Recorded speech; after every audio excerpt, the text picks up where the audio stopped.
सदगुरु चाहते मैं वैसे ही रहता था। मेरे भाई बहन ध्यान दीजिएगा, संत तभी कृपा करते हैं, सदगुरु तभी कृपा करते हैं जब हम अपना जीवन उनके अनुकूल बना लेते हैं।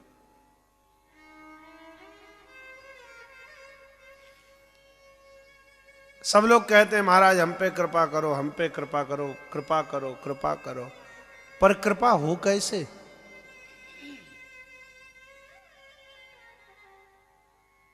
कब कृपा होगी संतों की, यह भी एक समझने जैसा विषय है।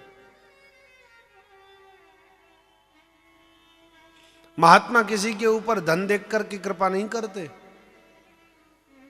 किसी के सुंदर परिवार को देख करके महापुरुष कभी कृपा नहीं करते, किसी की विद्या से प्रभावित होकर महात्मा कभी कृपा नहीं करते, किसी के वैभव लक्ष्मी को देख करके महापुरुष कभी उसके ऊपर कृपा नहीं करते, किसी बलवान के बल को देख करके महात्मा कृपा करते हूं ऐसा भी नहीं सुना गया, किसी बुद्धिमान की चतुराई को देख करके महात्मा कृपा कर देते हो ऐसा भी नहीं सुना।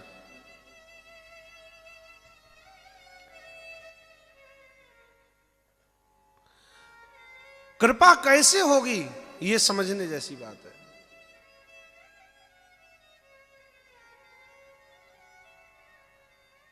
कृपा कृपा सबको कहे,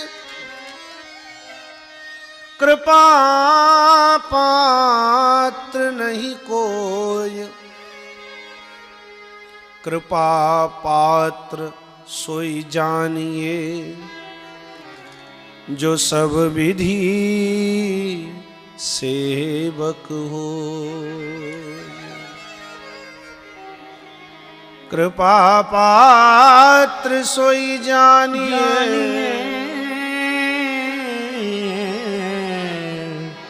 सब विधि सेवक हो।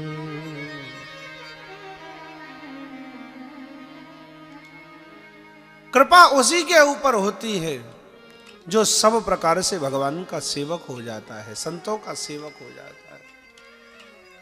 जीवन में हो सके तो महात्माओं की, संतों की सेवा अपने हाथ से करो,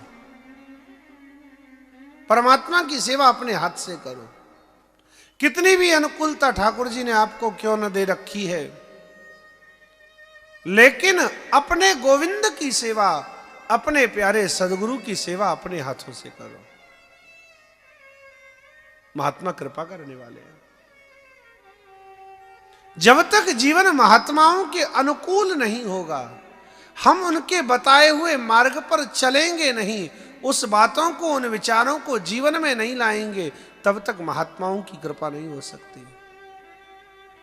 महापुरुषों की कृपा को प्राप्त करने के लिए हमें उनके अनुकूल जीवन बनाना पड़ेगा।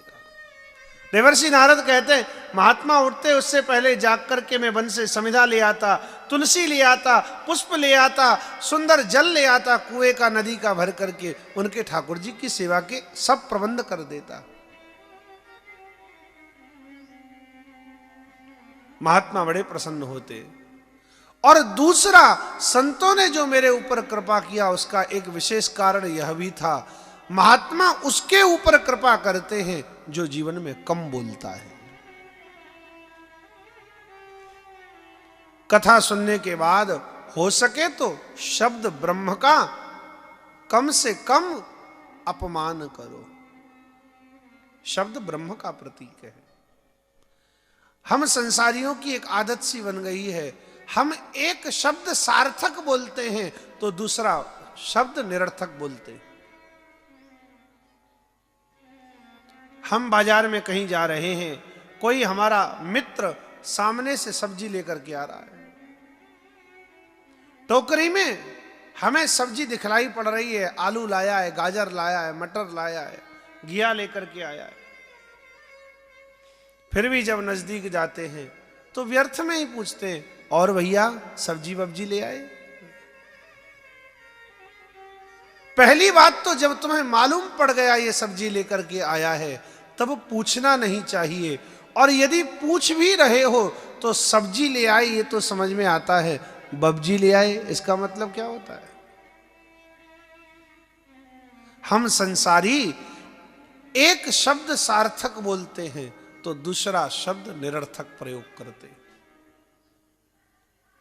घर में कोई मेहमान आ जावे, पतिदेव श्रीमती जी को कहते हैं, अरे सुनो, जरा पानी वानी लेकर के आओ, चाय वाय का प्रबंध करो। अब पानी तो समझ में आता है, वानी क्या है? चाय तो समझ में आ रही है, लेकिन ये वाय क्या है?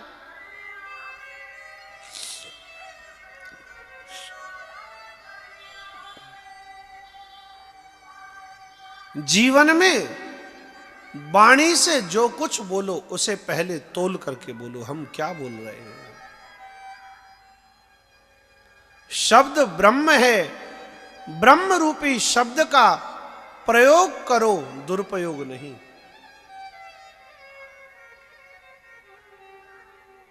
इसीलिए साधकों के लिए संतों ने कहा,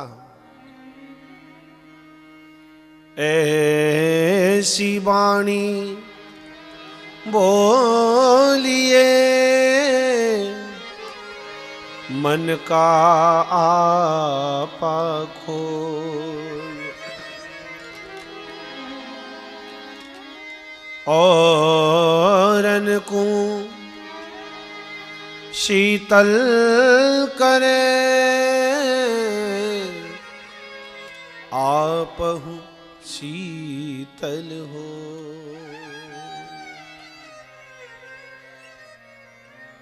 वाणी ऐसी बोलो, कम बोलो, तोल करके बोलो, और ऐसी बोलो कि सामने वाला जब सुने तो उसका चित्त गदगद हो जाए, बारू बारू हो जाए, भीग जाए रस में। वाह क्या बोलता है यार, गजब कर देता है।